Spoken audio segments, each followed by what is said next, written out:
All right, let's look at the ITTOs. First, inputs. In it, first, project charter. The project charter will have high-level project and product description, which will be a key input to collect requirements. The next is project management plan. And of course, project management plan is not a single document, it's a collection of multiple documents. Let's look at the documents that are used as input in this process. Let's look at them one by one. First, scope management plan. The scope management plan contains information on how the project scope will be defined and developed. This helps to collect the requirements. The next component is requirements management plan. Requirements management plan describes how project and product requirements will be analyzed, documented, and managed. This is something we already discussed. Stakeholder management plan. Let's look at the overview first. Remember, stakeholder management plan is a component of project management plan. This identifies the strategies to promote involvement of stakeholders. This documents details the existing and desired level of engagement of all stakeholders.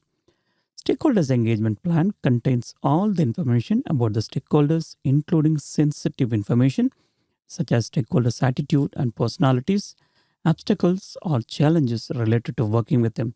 So you need to be very, very careful. It can also be formal or informal and highly detailed or broadly framed based on the need of the project and the expectation of stakeholders. As a project manager, you always want to maintain a positive attitude towards your stakeholders, even those who are resistant or difficult to work with them. Now, stakeholder engagement plan in context. To collect the requirements from the stakeholders, you should know the stakeholders' participation level, stakeholder communication requirement.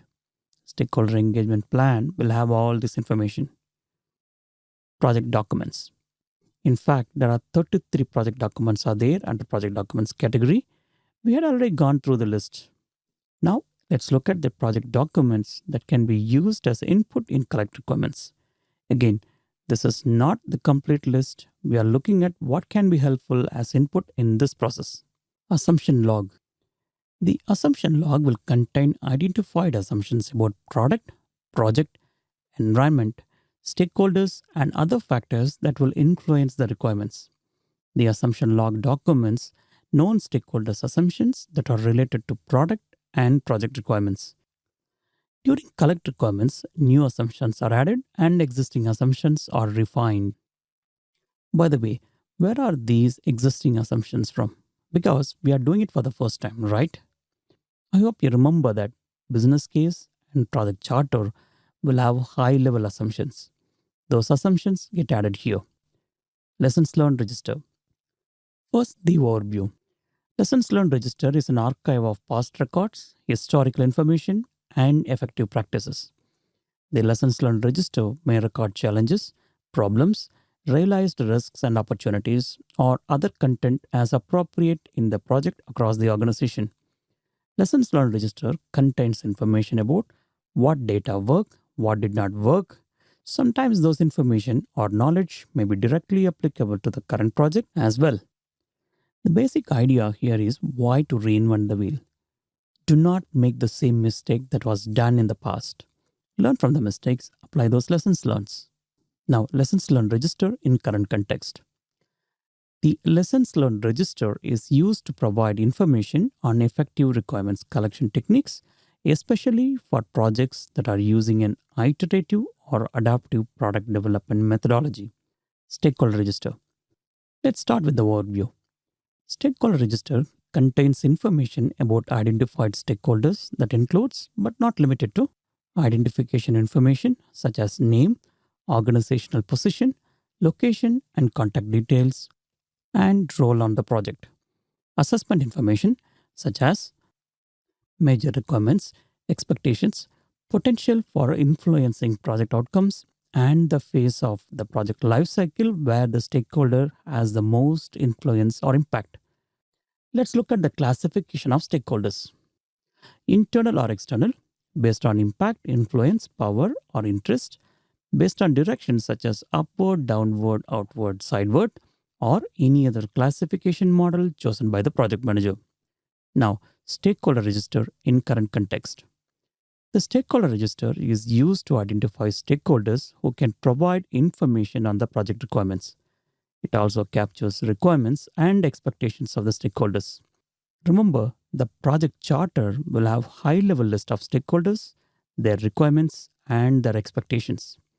The next in the list is business documents.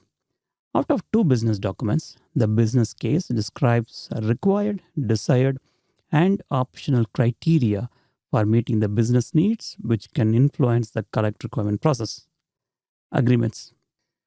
Agreements will have the high level requirements of the project and the product. The sellers are obliged to deliver, and the buyer is obliged to compensate for that. Enterprise environmental factors. There are multiple enterprise environmental factors. Let's look at them one by one. Market condition. Market conditions describes what product, service, and results are available in the regional and global market. Personal administration policies. Infrastructure. Example, existing facilities and equipments, organization's telecommunication channel, etc. Culture of organization, stakeholders, and customers. Now let's look at the organization process asserts. Historical information and lessons learned repository from previous projects. Lessons learned from other projects which may identify commonly overlooked area of scope which can help to be sure that no such requirements are missed out in the current project. The collect requirements effort also includes eliciting stakeholders' expectations, their belief or mental picture about how the project will turn out and translating those expectations into requirements as necessary. Policies and procedures, templates from previous similar projects, or some of the elements that are used as organizational process asserts. Now, tools and techniques. First, expert judgment. For this process, the experts can be from business analysis, requirements elicitation, requirements analysis, requirements documentation, people who worked on project requirements in the previous similar projects, diagramming techniques, facilitation, and conflict management to manage conflicting requirements. The next is data gathering. There are 5 data gathering techniques that are used in collect requirements. Let's look at them one by one. Brainstorming. Brainstorming techniques can be used to generate creative ideas related to project and the product requirements. Interviews. During collect requirements, interviews are one of the most effective way to elicit information from stakeholders by talking to them directly. The discussion can be formal or informal. It's typically performed by asking prepared and spontaneous questions and recording the responses. It can be between two individual or in group setting. Interviewing experienced project participants, sponsors, or other executives and subject matter experts can aid in identifying and defining the features and functions of the desired product deliverables. Interviews are also useful for obtaining confidential information. Interviews can also be conducted via email or phone or using virtual collaboration tools. Depending on the need and the effectiveness, the appropriate media can be selected. Focus group. Focus group brings together the pre-qualified stakeholders and subject matter experts together to learn about their expectations and attitude about a proposed product, service, or result. A trained moderator guides the group through an interactive discussion designed to be more conversational than one-to-one interview. Questionnaires and surveys. First, let's look at the overview. Questionnaires and surveys are the tools that are used for data gathering and research. This will consist of a set of questions. Many different types of questions can be asked to collect information from the respondents. Now in context. Questionnaires and surveys are typically used as written set of questions. The questions are asked in such a way to elicit requirements from the respondents. Questionnaires or surveys are typically used for large groups. Questionnaires and or surveys are most appropriate with varied audience, when a quick turnaround is needed, when respondents are geographically dispersed, where statistical analysis could be appropriate. The next one is benchmarking. First, overview. Benchmarking is a process of measuring the performance of a company with another business considered to be best in the industry.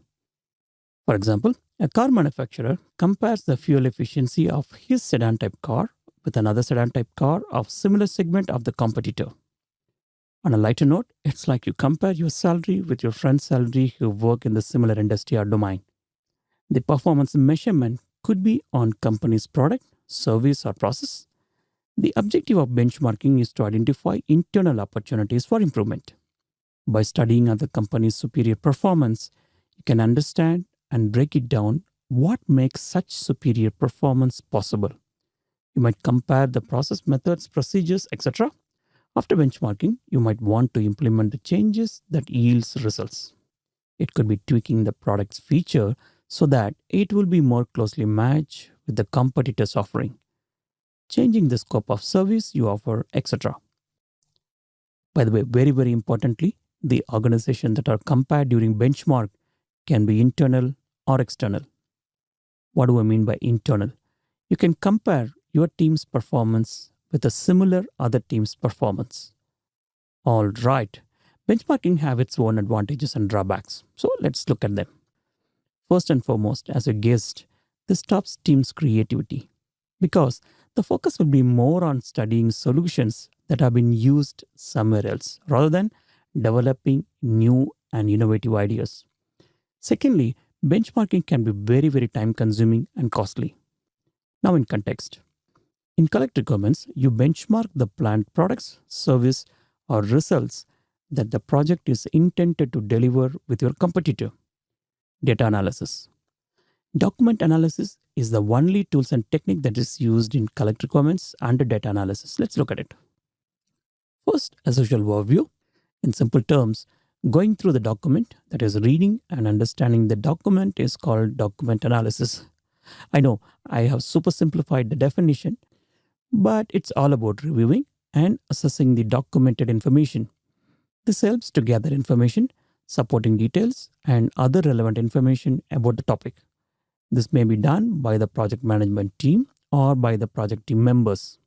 Now, in context, analysis of documentation and identifying information that are relevant to requirement can elucidate project requirements.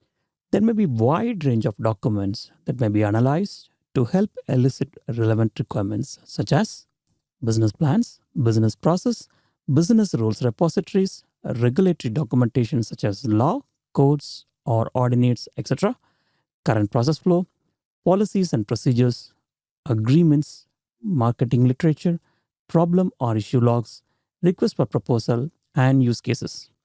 The next in the list is decision making. First, overview of decision making.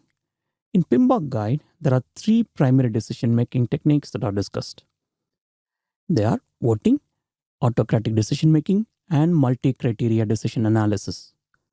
Let's look at voting. Voting doesn't need any special introduction, I guess. Voting is a collective decision-making technique from multiple alternates. Let's look at the types. Unanimity. Here, everyone agrees on a single course of action. Majority. Here, more than 50% of the members of the group support one decision. Plurality. When there are more than two participants in a context, the person with highest majority announced as winner. Let's say person A gets 40% vote and person B gets 35% vote and person C gets 25% vote. Here person A wins because of plurality.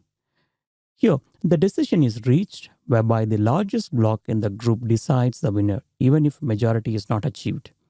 This method is generally used when the number of options nominated is more than 2. This is what typically you see in the elections. The next is fist of 5. Show fingers up between 3 to 5. It's a variation in the voting method, also called as fist of 5 or fist the 5. This is often used in agile-based projects. The project manager has a team member to show the level of support for a decision. Level of support by holding up the number of fingers in one hand. 5 indicates full support and closed fist indicates no support. In case if anyone shows less than 3 fingers, then they can talk about their objection. The decision continues until a consensus is reached. That is, everyone shows 3 or more fingers. Autocratic decision making. When there are many differences of opinion, it's not easy to make a decision. During those occasions, one single person takes the decision on behalf of the entire group. It's called autocratic. In this method, one individual takes responsibility for making the decision for the group. However, this autocratic method of decision making can have negative impacts on the project if the stakeholders do not buy the decision. Multi-criteria decision analysis. Let's walk through the presentation. Data representation. Data representation is a technique that is used to convert the data into information. In collect requirements, there are two techniques that are primarily used. Let's look at them. Affinity diagram. First, overview. What is the meaning of affinity? Attraction, similar. While making affinity diagram, you organize ideas based on commonality or similar ideas together. You can imagine that ideas that are similar topic attracts each other, like shown in the picture where ideas are grouped by similarity. Affinity diagram allows large number of ideas to be classified into groups for review and analysis. The team members generate a lot of ideas. Scattered ideas can be converted into useful once they are organized. The ideas generated from any of the requirements gathering technique are grouped by similarities. Each group of requirements is then given a title. Affinity diagrams can also be organized by requirements categories, such as business requirements details, such as why was the project undertaken. Stakeholder requirements. What business need is the project intended to address, such as the stakeholder requirements. What do the stakeholders want to gain from the project? This is about solution requirements. What does the product need to look like? Here we are discussing about the end product. What are its functional requirements? That is, how the product should work. Non-functional requirements, such as what will make the product effective. Transition requirements. Here, it's about the operational part, such as what type of handoff procedure or training are needed to transfer the product to the customer or the organization. Project requirements, such as how should the project be initiated, planned, executed, controlled, and closed. Quality requirements. What quality measures does the product needs to meet? What constitutes a successfully completed deliverables? Technical requirements. How will the product be built? What are the product specifications? So on and so forth. So, in summary, affinity diagram allows a large number of ideas to be classified into group for review and analysis. Now, affinity diagram in the current context.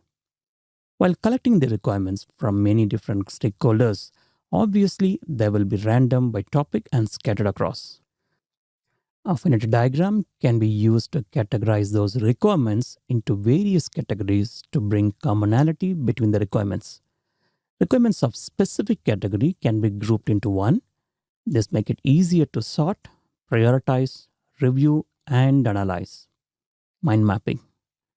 First, the overview. I don't think mind map need any special introduction. I know you are taking notes in mind map format and you are already an expert. Mind mapping is a diagrammic method used to visually organize information. It consolidates ideas into a single map. It looks like a several tree branching out of central core. This could reflect commonality and differences between ideas. From there, you generate new ideas. Colors, pictures, and notations can be used to make the diagram more readable, like how we did it here. Now, mind mapping in the current context. The mind mapping technique helps in rapid gathering of project requirements, constraints, dependencies, and relationship, interpersonal and team skills. It's the skill used to effectively lead and interact with the team members and other stakeholders. Let's look at some of the skills used during collect requirements. First, nominal group technique. Let's start with the overview. The nominal group technique enhances brainstorming with a voting process used to rank the most useful idea for further brainstorming or for prioritization. During a brainstorming session, you generate a lot of ideas. From the ideas, you need to convert them into action. Of course, it's impossible to implement all the ideas. So, you take only the prioritized idea for further brainstorming or for action. This is done by voting method. Individuals privately prioritize the ideas from the scale of 1 to 5. At the end, whichever the idea gets the highest voting will be taken down for further discussion or for implementation. So, in summary, the nominal group technique is a voting process that is used to rank the most useful idea for further brainstorming or for prioritization. The nominal group technique is a structured form of brainstorming consisting of 4 steps. In step 1, a question or a problem is posted to the group. Each person silently generates and writes down their ideas. In step 2, the moderator writes down the ideas on a flip chart until all ideas are recorded. In step 3, each recorded idea is discussed until all group members have a clear understanding.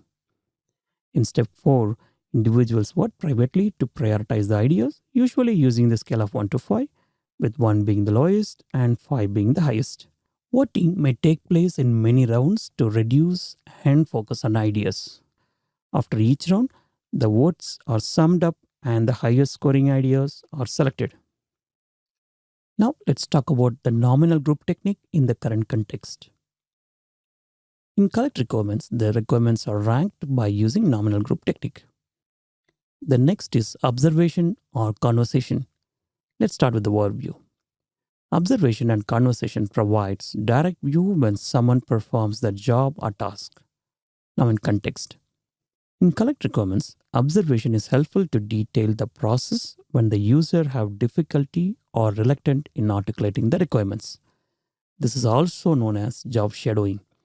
This is typically done by an external observer who is an expert in performing the job. You can do participant observer by actually performing the process or procedure to experience how is it done to uncover the hidden requirements. It's a great way to learn about business process and also to get a feel about the work environment of stakeholders. Facilitation. Facilitation is used with focus sessions that bring key stakeholders together to define product requirements. Workshops can be used to quickly define cross-functional requirements and reconcile stakeholders' differences. Facilitation skills are used in the following situation, such as joint application design or development, JAD. This joint application development JAD sessions are used in the software development industry primarily. These facilitated sessions focus on bringing business subject matter expert and the development team together to gather requirements and improve the software development process. QFD, Quality Functional Deployment. In manufacturing industry, QFD is another facilitation technique that helps to determine critical characteristics for new product development. In fact, QFD starts by collecting the customer needs, also known as voice of customer. These needs are then objectively sorted and prioritized, and goals are set for achieving them. User stories. Generally, user stories are short and textual description of required functionality, are often developed during the requirements workshop. User stories describe the stakeholder, who benefits from the feature, the role, what the stakeholders need to accomplish, that is the goal, and the benefit to the stakeholder, the motivation. Facilitation brings together stakeholders with different perspectives, such as product designers and end users, to talk about the product and ultimately define the requirements. The next in the list is context diagram. Let's start with the overview. In simple terms, context diagram visually depicts the product scope and how people will interact with it. Context diagram visually depicts the product scope by showing a business system. It could be process, equipments, computer system, etc. and how people and other system actors interact with it. It shows the boundaries of the product scope by highlighting the product and its interfaces with people, process, or systems. Context diagram shows input to the business system, the actors providing the input, the output from the business system, and the actors receiving the output. During collect requirements, this tool is very useful to understand the complete business context. It's an example of scope model. This is also known as context level data flow diagram. Now, context diagram in the current context. The context diagram helps in collecting requirements by showing the business system and its interaction with others, which leads to collecting the requirements of the project. The next is prototypes. As usual, let's start with the overview. In simple terms, before building the actual final model, you may build a sample model based on the requirements. That's called prototyping. This is generally done to collect the feedback from the stakeholders at early stage itself and do all the necessary correction before getting into the final delivery. The real estate people often do this. In a closed community or in an apartment with multiple houses, a sample house with interiors will be completed. All the customers are allowed to visit and share their feedback. Of course, this is used as a selling option also. It's on the principle of don't explain, show it to the customer. These kinds of prototypes allows the stakeholders to experience with a model of final product rather than limiting their discussion on abstract representation of requirements. Based on their feedback, the builder gets to know the pulse of the people and also get especially their untold requirements. The prototype may be updated multiple times to incorporate stakeholders' feedback until the requirements have been finalized for the product. The finalized products get implemented in other apartments, which saves a lot of effort in terms of time and cost. Some of the other examples of prototypes are small scale models, computer generated 2D or 3D models, mock-ups, or simulations. Prototype supports the concept of progressive elaboration in iterative cycles of markup creation, user experimentation, feedback generation, and prototype revision. Storyboarding is another prototyping technique showing sequence or navigation through a series of images or illustrations. Storyboards are used on a variety of projects in a variety of industries such as film, advertising, instructional design, and on agile and other software development projects. In software development, storyboards uses markup to show navigation path through web pages, screens, and other user interfaces. All right, that's the end of tools and techniques. Now let's jump to the outputs. First, requirements documentation. Let's start with the overview. Typically, requirements are from stakeholders and customers. Requirement documentation is the one that captures the project and product requirements of stakeholders. It also describes how individual requirements meet the business need. Requirements may start out at high level and become progressively more detailed as more information about the requirements is known. The requirement document can be simple, listing all the requirements categorized by stakeholders and priority, or it can be more elaborated, contains executive summary, detailed descriptions, and attachments. Categorizing and grouping the requirements help for further refinement. Let's look at some of the categorization of requirements. Business requirements describes the high-level need of the organization, such as business opportunities or issues, and the reason why this project is undertaken. These describes need of the stakeholder and stakeholder group. These describes feature, function, and characteristics of the project that will meet the business and stakeholders' requirements. Solution requirements are further grouped into functional and non-functional requirements. Let's talk about functional requirements. Functional requirements describes the behavior of the product. Examples, actions, process, data, and interaction that the product should have. Non-functional requirements. Non-functional requirements supplement functional requirements and describes the environmental condition or qualities required for the product to be effective. Example, reliability, security, performance, safety, level of service, and supportability, etc. Transition and readiness requirements. These describes temporary capabilities such as data conversion and training requirements needed to transition from the current as is state to the desired future state. Project requirements. These describes the action, procedure, or other conditions the project need to meet. Example includes milestone dates, contractual obligations, and constraints, etc. Quality requirements. These captures any condition or criteria needed to validate the successful completion of a project deliverable or fulfillment of other project requirements. Example includes test, certification, and validation, etc. Requirements documentation must have the acceptance criteria. This helps to ensure that the work being done will be accepted. The requirements documents must capture the acceptance criteria of requirements in a clear, complete, and measurable way. Requirements must be described in such a way that it can be tested or measured against the requirements in validated scope process before it's delivered to the customer. Before baselining, make sure that the requirements are unambiguous, measurable, testable, traceable, complete, consistent, and very importantly, acceptable to the key stakeholders. This documentation is an option to the collect requirements process and helps to ensure all the requirements are clear and unambiguous. This effort is an important aspect to the collect requirement process. Part of balancing requirements from stakeholders involves making sure that the requirements can meet within project objectives. If they cannot be, then you need to look for options to address the competing demand of scope, time, cost, quality, resource risk, and customer satisfaction. Balancing the requirements also involves prioritizing requirements and resolving any conflicts. Whenever this occurs, you need to balance the requirements against the interest of the project and resolve any conflicts. Remember, this type of balancing is never going to be easy or fast. It can become impossible if you do not have clear project objectives and if you do not identify and prioritize all the requirements from all the stakeholders during this collect requirement process.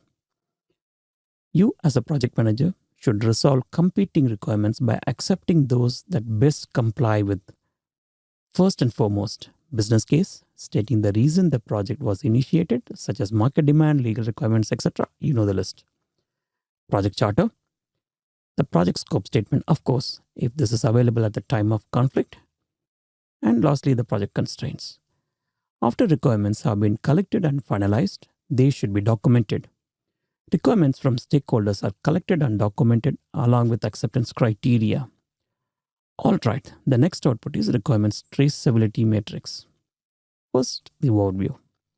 Requirements comes from every corner of the project. This is something we already discussed. As more and more requirements added into the project, unless there is a way to track, it will become more difficult to trace it back. Let's say in a software project, John wants ease of use, whereas David wants robustness. On the other hand, Miller wants data sorting functionality. It can be difficult to remember where a requirement came from and what it signifies in the project. Information such as requirement identification number, the source of each requirement, who is assigned to manage the requirement, and the status of requirements should be documented in the requirements traceability matrix. Let's look at the diagram. This is figure 5.7 from the PMBOK guide, page number 147. In fact, it's the same diagram that gets repeated from the previous note. When we discuss about the current point, you don't have to go back to the previous point to look for the diagram. We continue to follow the same style throughout so that your life becomes easier. Okay, coming back to the requirement traceability matrix. The requirement traceability matrix is a grid that links product requirements and their origin to the deliverable that satisfy them.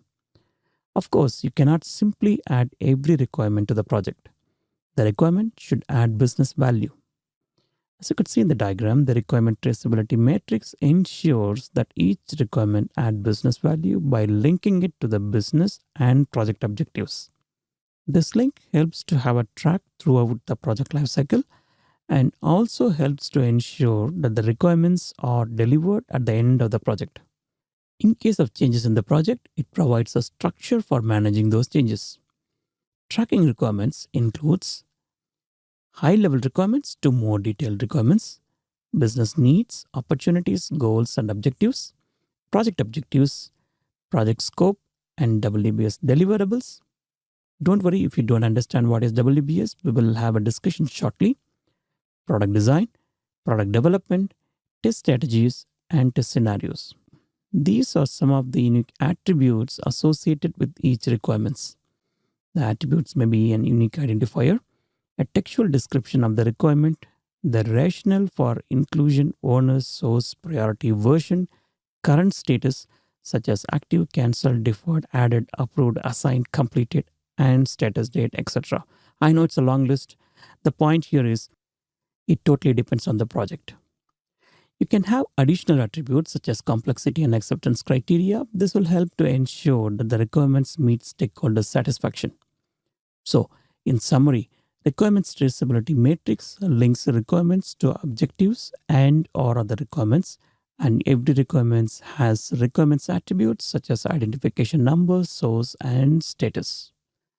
All right, now in context. Upon collecting the requirements from various stakeholders, they are mapped in grid matrix format called requirement traceability matrix, as you could see, with attributes and traceability. I think from the picture from the PMBOK guide, you get a good understanding. By the way, the requirement traceability matrix helps to ensure that every requirements are fulfilled in the final product. All right, that wraps up the ITTOs. Let's move to the next process.